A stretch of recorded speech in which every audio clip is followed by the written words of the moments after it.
మహాకుంభమేళాని అగౌరవపరిచేందుకు ఎవరు ప్రయత్నించినా సహించేది లేదని యోగి ఆదిత్యనాథ్ అసెంబ్లీ వేదికగా స్పష్టం చేశారు. ఉత్తరప్రదేశ్లో ప్రయాగ్రాజ్లో త్రివేణి సంగం వద్ద నీరు భక్తుల స్నానాలకు యోగ్యంగా లేనంత బ్యాక్టీరియాతో నిండిపోయిందని కేంద్ర కాలుష్య నియంత్రణ మండలి నివేదించినట్టు వచ్చిన వార్తల మీద ఆయన స్పందించారు.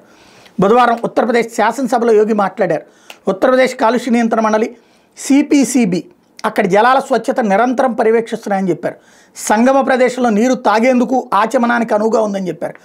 లీటర్ నీటిలో 3 మిల్లీగ్రాముల కంటే తక్కువ బీఓడి బయోలాజికల్ ఆక్సిజన్ డిమాండ్ ఉంటే అది స్నానానికి యోగ్యమైన ప్రమాణాలు చెప్తున్నాయి.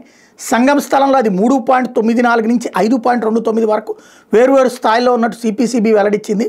జనవరి 12, 13 తేదీలో బీఓడి ఎక్కువగా ఉందని, తర్వాత మంచినీటిని పైనుంచి విడుదల చేయడం వల్ల తగ్గిందని జాతీయ హరిత ట్రిబ్యునల్కి సిపిసిబి చెప్పింది అన్నటువంటి విషయాన్ని ఈ సందర్భంగా గుర్తు చేశారు. నిన్నే మన ఆంధ్రజ్యోతిలో కూడా ఫ్రంట్ పేజీ రాసుకొచ్చారు కదా, ఇదంతా దుర్మార్గం అయిపోతుంది అన్నటువంటి కోణంలో దానికి యోగి గారు ఆన్సర్ చేసినట్టు అనమాట.